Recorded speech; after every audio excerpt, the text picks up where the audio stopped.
second state test of these electronic voting machines. If you look behind me, I won't go back. The second state test of these electronic voting machines is District 13, and the first time the actual voting machines from Election Day will be used. If you look behind me, that's when I'll go back here and point to the 5 that are being tested. Each candidate had a hand in selecting these. It's all part of the state audit after Democrat Christine Jeannie alleged these machines malfunction, she says. And you know, Tuesday was the first test of these electronic voting machines. They got the all clear. There were a few discrepancies right at the onset. Those were determined to be human error caught by a second count. And so today, they will decide if there was a flaw on Election Day. Behind me here, you can see testing is just about to get underway. These are the 5 machines that will be tested. Each candidate's camp had a hand in choosing these. It's all part of a state audit after Democrat Christine Jennings alleged these machines malfunction. She says the state audit is all well and good, but she wants her own investigation into these machines. Maybe right up front. There's time. I don't have it ready. Doesn't matter. Just wing one. Just wing.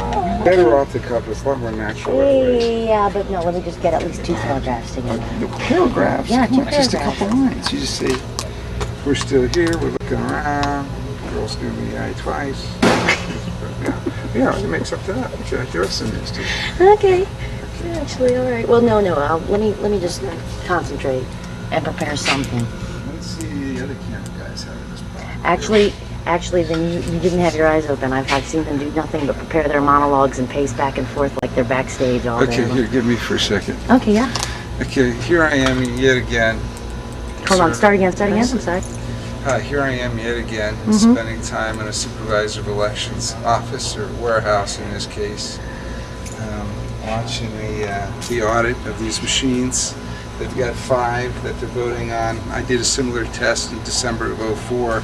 It's long and it's monotonous. And what we're hoping for is that basically that nothing will add up right at the end of the test, because then our fears of the machines will be confirmed in a way that we can actually catch them, because most of the time, whether they work or not, you'll never know whether or not there was a problem. And if they work fine today, you'll still never know whether all the rest of them work fine or not. You just have to assume or hope. What do they say about assume? When you assume, you make an ass of you and me. That's what I thought. Yes. Okay, tell us a little bit, Leonard. First of all, what do you think of the setup? Tell us what your opinion is. You did the test before. Is this a decent representation of how a test like this should be done? No, not really.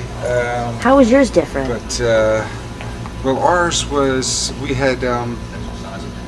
the machines were set down on a table, and we had our volunteers do a few things at random on the fly.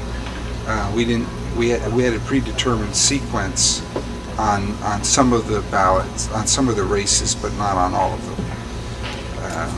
So that you had a similar script. So we have a camera, we have a laptop, a couple laptops, 3 tripods, and we got a new, oops. Sorry.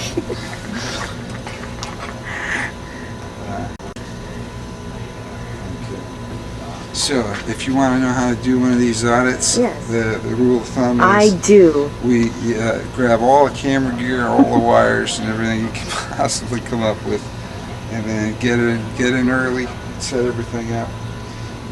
We even have a UPS so that if the power flickers or something, it doesn't shut off all our cameras.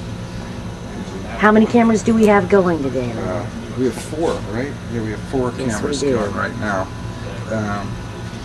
We have 1 camera that continuously monitors all 5 screens. And of course, it's very difficult. It's going to be hard on the replay to make these screens out, because the supervisor of elections or the Secretary of State, I'm not sure, I think the Secretary of State's in charge in theory, but they didn't put these in a way where we could actually film them easily. I mean, we could have put them against the window or on this side of the glass, because there's a lot of problems with reflections and stuff. Right. But no, they do have a coin machine at the other end of Automat.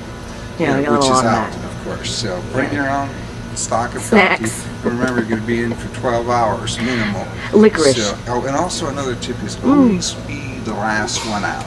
all the action happens after the press leaves. And when it's very best to be literally the last one out the door if you can. That's very good advice. Very tedious and all. Nobody wants to do it, but it's the best way to go. I've noticed that in my experience as well. Okay, so be first one in, last one out. Come with all of your equipment and your gear, and be ready to crunch numbers all day long, and bring a snack. Yeah. Okay. Oh, and if you can, well, we're finally catching on ourselves. Get a hard drive camera. Right. And I'm going to zero in on that.